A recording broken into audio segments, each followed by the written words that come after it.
Hey, great day, everybody. Another day of learning awaits us all. If you've ever wondered what it takes to achieve remarkable success, to overcome obstacles and transform your performance in the face of big change, then you are in the right place. Yes, you are. Here we are with the next episode, the current episode of Performance Shift, the podcast that will take you on a journey of discovery, exploration, and transformation and give you the tools to navigate your own moments of change. I'm John Register, and I'm a two-time Paralympic athlete and combat Army veteran. I'm also an author, and this is my cohort, the Aw, one and only Kat Coppett. that's right. I'm an organizational consultant, author, and improviser, and so delighted to be your cohort. Although I Absolutely. think we should ask Alice about that. Yeah, right. Yeah, the flight attendant for Southwest. Work And wife. say again? Work wife. Oh, Yep, right.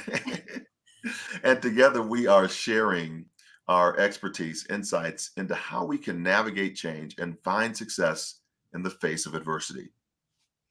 you are here with us live on LinkedIn. We are also up on Apple, Google, most places where you can catch your podcasts. So download and spread the word. Yes. If you've been enjoying these episodes, please select the notification bell and share it with a friend. We have a wonderful show, I think, for you because we've been talking a lot about conflict. And to kind of tee this up, Kat, there are times in conflict that come to us either when we are going to make a transition in life, possibly, or when we know that things are coming up, like say a retirement. So we know we're going to end our service to whatever we were devoting our life to, or it's thrust upon us. We have something that immediately just changes and shifts in our life, and it causes conflict to come up. What are your thoughts around how we navigate that change and shift our performance when it comes to conflict? Well, one thought, just right off the bat, and I think we can explore both what it is and you just said a lot, and Yeah. also we'll come to some solutions. But one thought, just right off the bat, when you say that, is when we recognize that we have choices, then we can always, by definition, uh, up the possibility that we will be aligned with our intentions and resolve things that are unresolved, right? So in conflict, recognizing, expanding our awareness of what are my habitual ways of showing up in conflict, what's my relationship with conflict generally, and then being able to expand that range so that Mhm. the way you typically would engage with conflict, maybe unconsciously or habitually, um, it can be more consciously and deliberately attached to what you want. So I think there are frameworks that we can talk about around conflict modes, right? How, Mhm. for example, um, for the longest time, I grew up in a household that was very stereotypically argumentative in a words kind of way. Um, and uh, there was a lot of debate. And so I was comfortable with that, with sort of Mhm. intellectual debate. And I always thought of myself then as someone who's comfortable with conflict. I didn't self identify as someone who was averse to it. But what I realized over the years, especially as I became a leader and I did some 360 feedback from the people I was leading, is I actually realized that habitually I fall into a style of avoiding conflict, like real conflict. When I actually feel it, I tend to be um, really accommodating or avoidant as opposed to really advocating for my needs, or addressing, like giving hard feedback. And that's not a strength. you know, we get rewarded in lots of ways, especially as women, for being nice. But Yeah. I wasn't doing anyone a disservice with that. So I'm laughing because I definitely avoid conflict, and asking for what I need has been a struggle at times. And so, before I jump too much into that, I want to honor some folks that are in the room. We have Consuelo Hodges. Good morning to you, good kind sir. Thank you so much for being here, Dr. Shabib Din. I'm Ahmed. Thank you, greatest right there, awesome in there. And then Amy C. Horner is back in the house. Good morning, she says to John and Kat. So thank you all for being in this morning. If you have any questions for Kat and myself, especially around conflict, we would love to have the dialogue around this. When you, I noticed what came up for me when you said avoiding conflict was the first time I recall avoiding conflict in my life. So Tell me. I'm walking down the street, Oak Park, Illinois. It's on the west side of Chicago, and I see a group of guys coming my direction. So I quickly just walked across the street. Mm-hmm. I assumed there was going to be conflict. Yeah. Didn't know there was going to be conflict. I just assumed there would be, and I'm going to get myself out of that situation before it even arises or put myself in that situation. And so I found, over my life, I've done that. I've kind of I'll just go this direction, which you're right. It doesn't really serve. And sometimes it might be safety, but sometimes it's just keeping myself safe in the moment instead of getting engaged. I've learned to notice those times now in my life and lean into it. But it's still not easy to do. I just recognize it and have to lean in. So I love to, some of those things. When you avoid conflict, what are some of the ways in which we show up or don't show up? Yeah. And you said a little bit earlier, I'd love that you expand a little bit on when you are not showing up or advocating for yourself and your needs, how that might be detrimental to the project you might be working on, to the goal of the group that you're working with, and it might actually hinder the progress. Yeah. I mean, I think anytime that we're not naming what's true, we're leaving value on the table, right? And so there's a great, one of the seminal works in the field of negotiation is a book called Getting to Yes by Fisher and Ury. William H. I'm not right. Anyway, Ury. And Bill Ury, who was the co-author of that book, and that's where that sort of popularized the idea of win-win negotiation, right? And expanding the pie and not seeing things as if I get more, you get less. So very, very important, profound book, and that influenced our culture in many ways.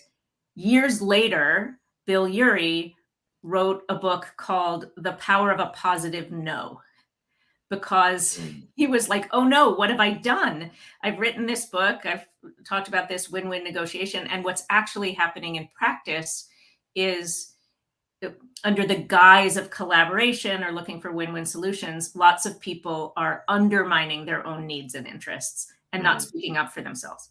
Now, when I say expand your range of options, there are plenty of people who maybe are on the competitive side and always advocating for their own needs, and the way they need to expand is to notice other people. So we can talk about that too. But just sticking with this idea of, when I discover that maybe I'm not willing to articulate if something's bothering me or advocate for what I need or want, I am, I think, leaving value on the table, because at best then we're compromising or accommodating, or half of the people in the room are getting what they want. And that isn't sustainable over a long time if I keep sublimating my own needs.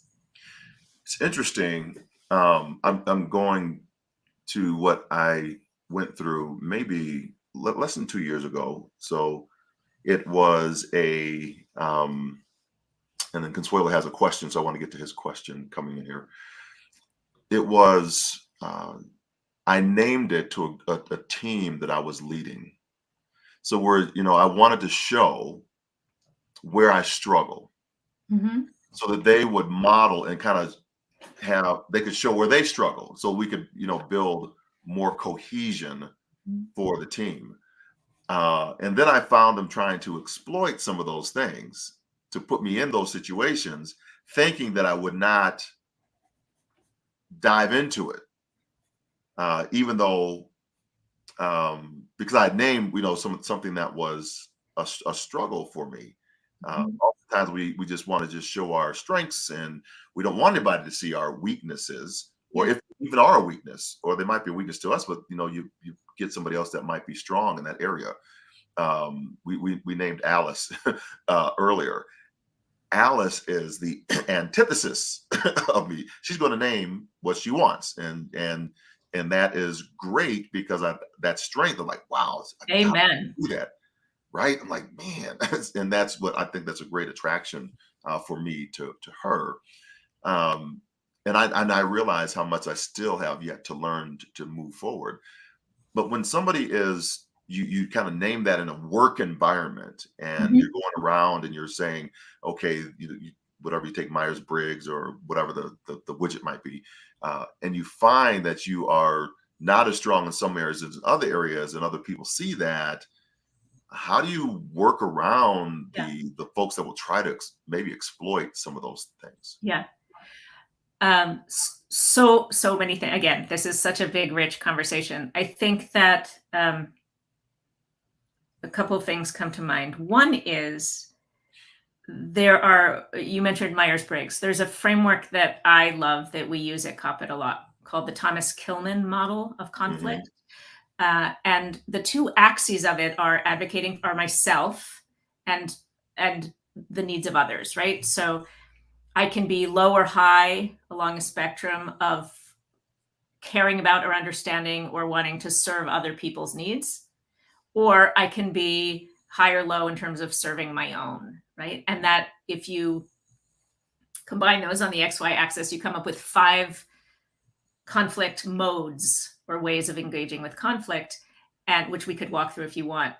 But what I like about that, as opposed to something like Myers-Briggs, is that it's not about my personality. Hmm. It's not about something innate to me. It's about a way of engaging. And at different times, in different ways, in different relationships, in different contexts, different ones of those modes will serve me, right? So if Right. I can figure out how to use the best, most effective mode rather than just habitually sticking in one style or way of engaging, I'm opening up possibility for myself and for others. Yes. The other thing that strikes me when you ask that question in work situations a lot, but also in life, is that conflict uh, is the issue of power, right? So it's fine Mm-hmm. to talk about all of this, but when power dynamics are not equal, and they never are, right? Um, Not everyone in a system has the same options. So I just feel like I Right. want to pause as we talk about that and say, some people have more of a chance and less of a potential risk for advocating for themselves.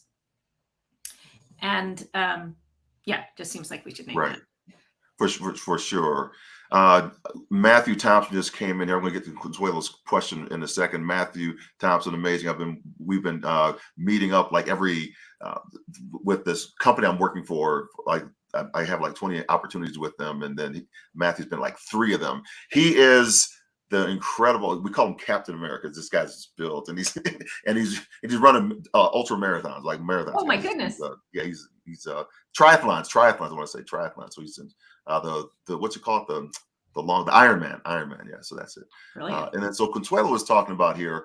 Are there any underlying issues or patterns contributing to the conflict that might need to be addressed? I think you said just name one of them right there.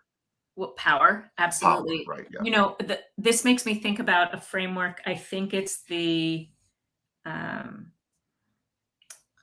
I'm having conflict with my brain that is not remembering words today, but we can put it in. Crucial Conversations folks have an acronym that is CPR. And the C is, I think, content. The P is for patterns, and the R is for relationships. And the idea is if you're interacting with people, you've had conflict with someone, the first time it might be about the conflict. You said something that hurt my feelings, or you said you were going to meet this deadline and you didn't get me what you promised on time, right? And Hmm. we can resolve the conflict around the content because that's what's up. But then what happens if that happens again, or it doesn't get resolved after we talk about it, or we don't talk about it and it keeps happening, then it becomes a pattern. And at some point, the conflict that we need to resolve and what we have to talk about is a pattern of behavior as opposed to an incident. And if we just keep talking about the one incident, we're not actually getting to the underlying issue, which is this is a pattern that's making me feel like, I'm noticing it more. Once would have been fine. Everybody has things come up, but if it's a pattern, it has a different impact. And then the R is for relationship. If that pattern goes on for long enough, or we try to resolve the pattern, but it still continues, then I start to not trust you, and it can hurt. It can actually hurt the relationship. So I'm not sure that's the only answer to Consuelo's question, but it's one of the things to look at is what's the level of conflict. You're on with Kat Coppett and myself, John Register, on Performance Shift, and we're talking about conflict today. If you have a question that you want to put in the chat, we can see it. We just answered Consuelo Hodges' question that he put in there. And if you have a question, just go ahead and do that and put it there. Anisha Pickett, good morning to you as you are in as well. We have a LinkedIn user comes in. If power plays a part, it's difficult to resolve conflict. In order to truly resolve the issue, parties have to be on the same playing field. Oh my gosh, that's going into another area. The link from this LinkedIn user, that's really good for that. Do you have a thought? Because I definitely have a thought on. Well, I've been talking a lot, so I'd love to hear yours. No, this has been great. I've loved hearing your insights. One of the things that's coming up for me with that this user and difficult to resolve conflict, and the parties have to be on the same playing field. Arbinger Institute has a way of looking at this, and they're out of Utah. I was gifted the opportunity to go through their class right after I was let go from a former employee. We were at odds, and we had conflicts, and there was they wanted to go off in one direction, I wanted to go off in a different direction, and so we were at odds with one another. And it wasn't, bad. It wasn't like a horrible split. It was just once your values don't align any longer, you have to make a decision. Either going to stay in that, the hamster wheel and just take it, but I'm not going to change the value structure of this big association. So I had to make a choice. I was going to make it in February. They actually made it for me in January, which is great because I got my severance package, I got everything. I was like, woohoo! That's the way to do it. So it was actually pretty good. But when I went to the Arbinger Institute and talking about what this LinkedIn user is saying here and truly resolving the issue, do we have to be on the same playing field? That was a challenge for me because they were talking about conflict in a way of, I guess, provoking the same problems that we are complaining about. So others can sense how we see them, and they can sense when we blame them, often responding in kind. And in this way, blaming another person often acts as a self-fulfilling prophecy. The more two people are operating in an inward, what they call an inward mindset, where I'm kind of inward, because of another person, the more they provoke the same behavior they're actually criticizing. And they give each other excuse for them behaving badly. So Arbinger calls this mutual destructive behavior pattern called a collusion. It's amazing. I said, oh my gosh, it just kind of just riveted me because I see, so Kat, you might do something that I'm observing your behavior. And then I see you do something. Maybe you drop a piece of trash on the floor. So I see you do that. Then I do something else. And I might say in my mind, oh my gosh, well, Kat dropped that piece of trash on the floor. She knows she should pick that up. And nothing has changed about our relationship except for me seeing that you do this other thing. And then I do an act, and then you see me do that act. So why is John acting like that? And so then when you see me do that, then you do another behavior. You do something that's responding to the behavior that I'm doing, that was responding to your behavior. And then it goes right back down to what you do based upon that as well. And then it goes into this big round. We're in the circle. Yeah. And so when we're in this circle of collusion, the only way to stop it is we think that the other person is going to turn towards us, or we're going to turn together. We'll be in the same room to solve it. But usually that's not the case. If I'm in a conflict with my wife and she's seeing it one way and I see it a different way, we are totally turned outward out, on each other. Mhm. Me saying that she just needs to see it my way and she's going to turn to see it my way, it ain't going to happen. It's just not going to happen. So the only way to stop it is one person has to turn and not admit fault or wrongdoing, but turn just to see the other person's point of view first. Yeah.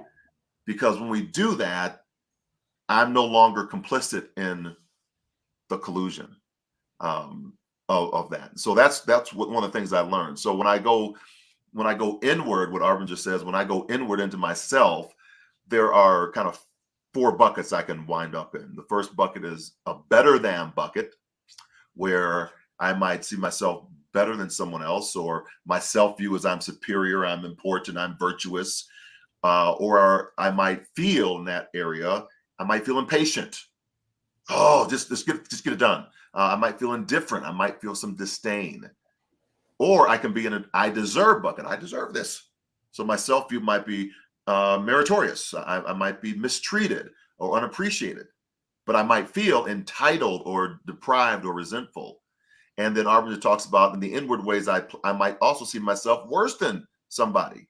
Like we're talking about in conflict, we want to avoid it, right? Yeah. I might see like my self view might be deficient or broken or powerless, but I might feel depressed or envious or maybe even resigned. Or the last bucket is I need to be seen as, I got to be seen as the self view as being watched, or I'm at risk, I'm being seen as being judged, or I may feel anxious, stressed, or overwhelmed. And I think the way they look at that and how they broke that down was just, it was so rich into how I was feeling. I actually started calling people and apologizing for some of my behaviors that I had done. Yeah. Because I was wrong, and I had to, that's, you have to resolve those things. Yeah. So, yeah, some thoughts. Well, one of them is linking back to this question about power that you started with. Yeah. Is how I see myself and recognize my power in a system is a big part of what you're talking about, right? It's a big part of why we choose the conflict modes we engage in, why we might turn inward and say something or not say something, the stories we make up in our head, which is what you're talking about. And power will clearly be a whole, we should do a whole conversation or 6 on power. Right. And have a wonderful guest for us to do that. But fundamentally, one of the things that is true about power is that we are very keyed to feeling, to identify where we feel powerless, and very unaware often of where we are powerful in a system. Now, I want to be careful when I say this, because it is actually true systemically in lots of organizations that some people have more power than others, whether it's formal authority or affiliative power or just, a way of being that is more influential. So it's not true that power is always equal. But what is true, I think, in conflict is sometimes we can, especially those of us who may be avoiding it, can over-rotate on feeling powerless. That's one of the reasons we avoid speaking up and naming our names. Like, oh, nobody's going to care. I can't have any influence. Nothing is going to, right? That's one way that not being aware of our power can keep us from speaking up or setting limits or boundaries. Another way that we can be unaware of our power is we can abuse it by just saying, well, everybody's equal. You should speak up if you want. And, you didn't say anything, when in fact I'm doing something as a leader or right to shut that down. Yeah. So from both sides of the equation, whether I feel like I don't have any power, sometimes just articulate, right now there's a couple of big strikes happening in the world, right? The car industry, the writers just resolved a strike, the actors are still on strike. One of the ways to equalize power is to have colleagues, right? To have allies with you. And just recognizing, oh, wait, let me look at, do I have power in this system? And if I do, how do I use it for good? Sometimes that's advocating for myself. Sometimes it's serving the other person, right? So if I'm the leader of my company and people are working for me, I have to take more than my fair share of responsibility to ask them what they need, to help to resolve conflict if I see it, even if they're not saying it, or to request feedback, because it's much harder for them to bring it up to me than it is for me to bring it up to them, no matter how much I say, oh, I want to hear it. Yeah. Yeah. What's coming up for me are two things. One on just what you just said, and how we advocate for our needs. Dr. Harry Edwards, he's a sociologist out of Cal Berkeley. When I was trying to figure out for this other company I was working for, this way for the Paralympic athlete who was in like a youth program, a youth group that needed to be advanced, right? So a part of a dependable, developed pipeline of talent. We're trying to build that. I was trying to build that out because the NCAA kind of has that for our Olympic athletes. That's the kind of feeder system for the most part. I'm using that very loosely, but there is nothing really for the Paralympic athlete because there's no aggregate of people in one location or a group. It's starting to grow a little bit, but there's nothing that's big for those with disabilities. A lot of folks don't have access to that. Only those that have insurance or they're kind of a little bit well off. They are the only ones that have access to some of the programs because they hear about them and a part of their rehab programs, whatever that might be.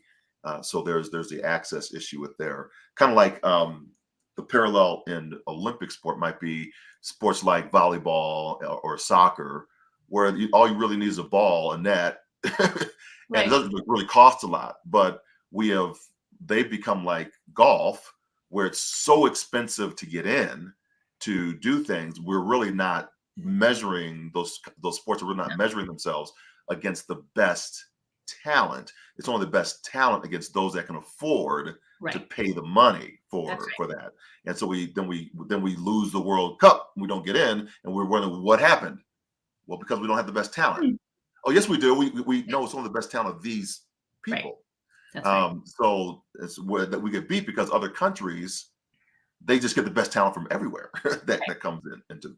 So that's the one. So Michael, go back. So Dr. Harry Edwards talks about this. You have to have three things in place for sustainable change. He uses sustainable change, but I started using it for a lot of other different things. And that was, you have to have he talks about having a dependable, developed pipeline of talent, a pervasive demand, which what you were talking about, somebody's advocating for the talent or could take the power possibly, or the institution being impressed upon a change actually has to want to change. So if you have all three of those in alignment, you have the perfect storm. It's great. You can build anything you want. If you have something that's askew in one of those, you usually get a quota system that comes up. And so the pervasive demand is advocating for this talent, but the organization on top doesn't really want the talent. So then they just pick a few to give them voice, to give them perceived power, but it's really not power. Right. It's really what was it? It's like a hockey, status. They elevate status inside of groups instead of really giving true power. And I think that's what was coming up for me when you were explaining that. And the second one was around, let's see if I can get this right. We had a session with our entire team when I was working for this company. And one of the things that came out was you have to, when you're in conflict, you need to talk to that person right away, right? Or just resolve it. Don't bring it up to the highest level. resolve it at the least common denominator so it doesn't really bubble up. So that's kind of what came out of it.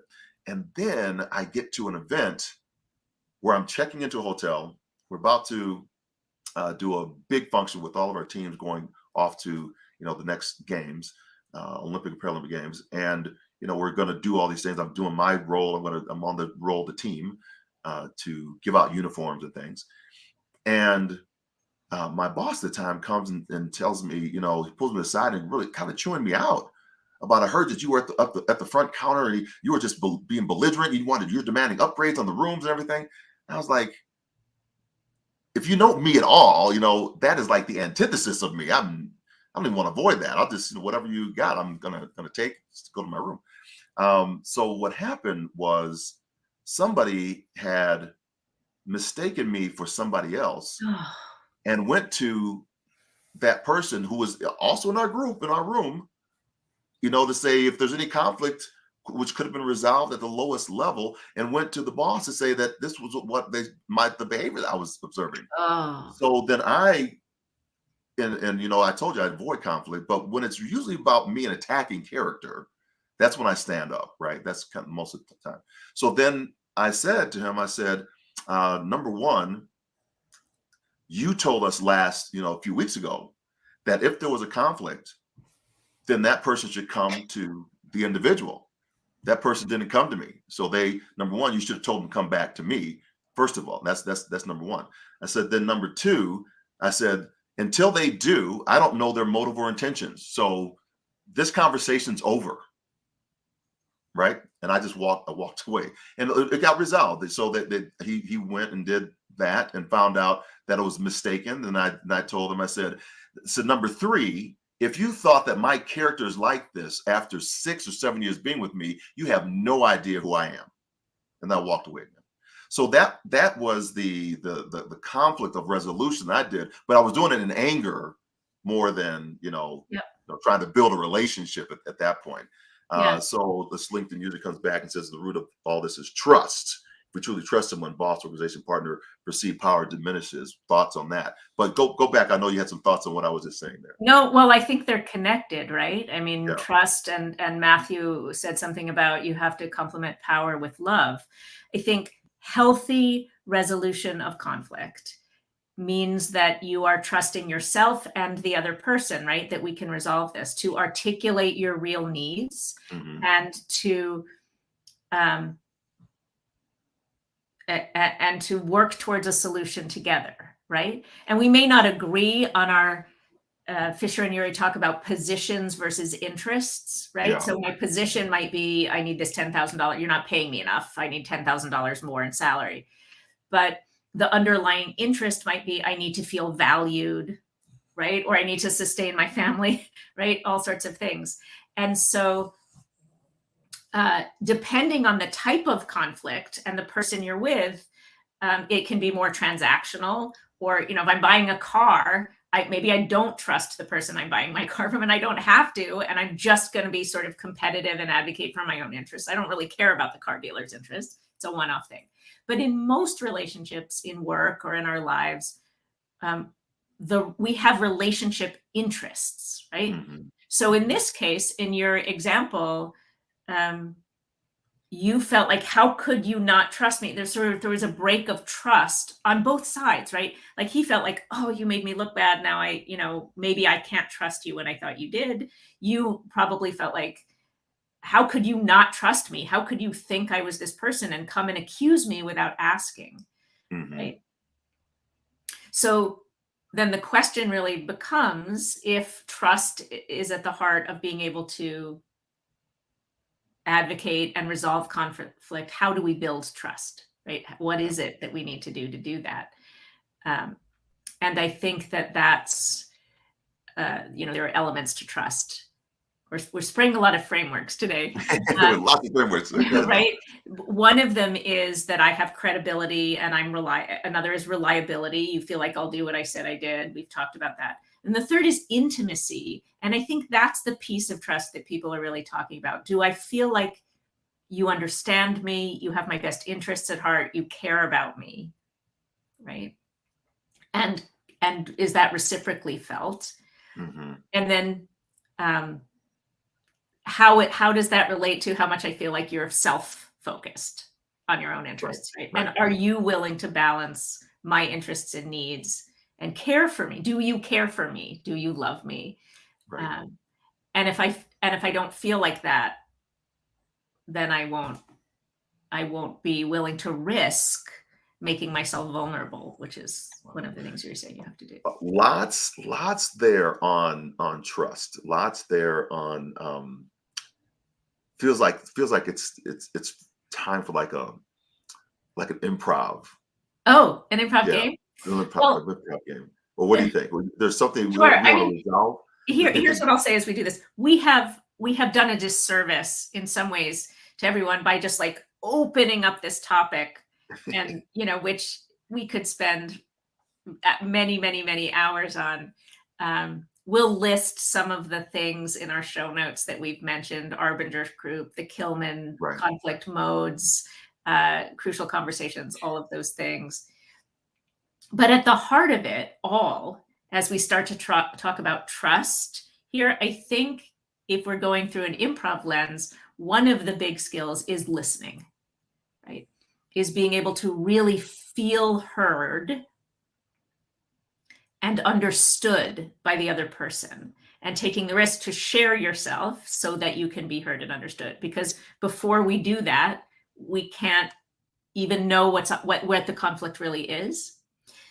So my impulse is to play my favorite listening practice game. It's less of a game and more of like a little activity. Are you game? I'm game. Absolutely. Okay, I was responding to Matthew. So here's how this is going to work, and you get to choose your role. Okay. So one of us is going to share something that annoys us, or is a pet peeve, or some kind of something like that. Doesn't have to be big, big trauma. Just something that happened recently that was annoying, or a pet peeve or something. The other person is then going to listen and feedback two separate things.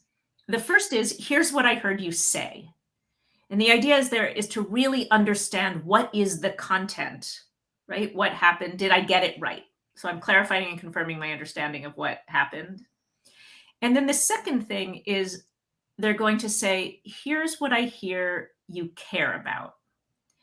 And that's really about understanding the interests, values, emotions, intentions underneath what is being presented. All right. Okay. So do you want to rant about something that was annoying, or do you want to listen back?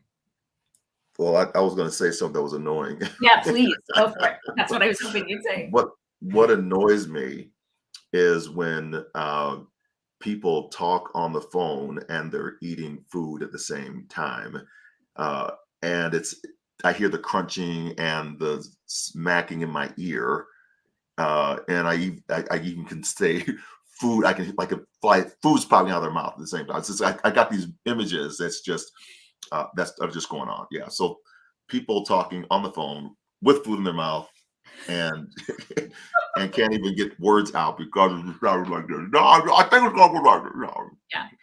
Okay. So let me see if I can do this. So what I heard you say is, what annoys you, one of your pet peeves, is when people are talking on the phone and they're eating, and that you hear the sound and you have images of like food actually flying out of their mouth, and their ability to speak is interrupted because they're eating.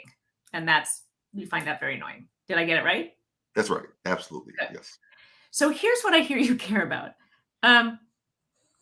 I hear you care about, first of all, respect for being present and clean. You care about being respected and people showing up in ways that are not unattractive in a sort of animal way. Did I get that right? Yeah, I think there's respect. Yeah, for sure. That's one. So respect. The other thing you care about is not being bombarded with negative sounds or images. So you just don't there's just a sort of trigger there that you don't want. And another thing you might care about is being able to understand people and communicate without interference. That's right. Great. That's probably the biggest one. Great. Communicate clearly, not Communicate with broccoli. without your mouth full. Who was it? Like the Greek guy who put marbles in his mouth so that he could practice his Good articulation. practice speaking better. Yeah. But he's not talking to somebody on the phone. No, not on the phone. Okay. So that's the activity. And obviously the way so there are a couple of things that I love about that activity. One is sometimes, especially in the US, we can have a sort of over rotation on a positive culture where you can only come to me with a complaint if you have a solution already, or you should only say things that are positive.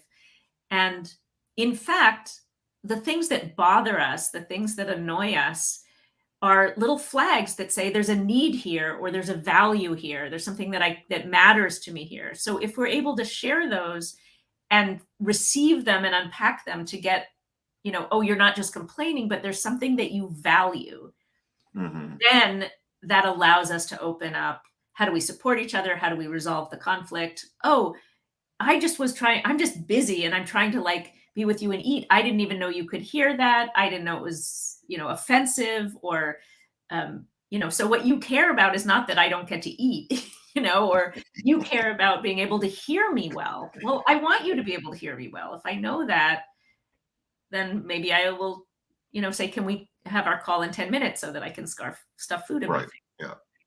Right. For sure. Yes. And then I should be able to ask for that. Right. But it's hard, right? I mean, it seems like it should be such an easy thing, but because we make up these stories, right? Like, oh, he thinks I'm a slob, he thinks I'm a terrible person, or he's judging me. Like, no, I really want to be able to be present with you and understand and listen. Absolutely. Fantastic. I thought this was a great conversation today. Who knew?